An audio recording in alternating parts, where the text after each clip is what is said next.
連澳門本地人都未試過喺400年歷史嘅觀音堂入邊搞美食節。我喺澳門生活咗咁多年，第一次聽過喺觀音堂搞美食節。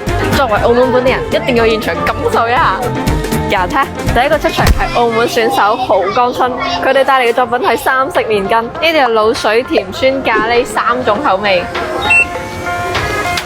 一共消費25蚊。麵羹好好食啊！我中意滷水味多啲，佢唔淨止有麵羹㗎，仲有糕添啊！咖啡糕都有，哇，6蚊一件咯喎！唔該，俾個咖啡糕同俾個班蘭糕我。好啊，每樣一件啊？啊，每樣一件。又係澳門嘅選手，一共消費12蚊。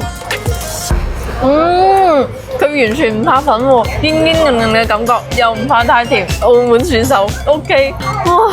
福建最出名嘅麻滷啊，超好味啊！有2種味，花生同海苔。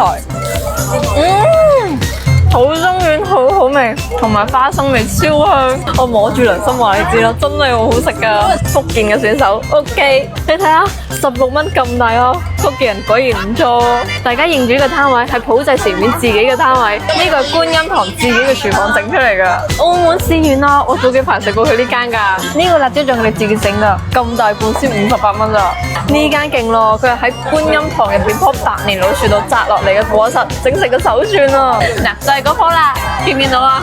就用呢啲果實嘅核串出嚟噶啦。佢唔係龍眼啊，佢叫無患子。今日特價先38蚊串咋。哇，你睇下，全部都係人手整噶。係啊，可以親自嚟做起嗰啲繩你咧，即時你自己由頭到尾你自己做一條。哇，快啲過嚟睇下，用艾做嘅飾品啊，好香啊，有艾草同薰衣草嘅味道喎。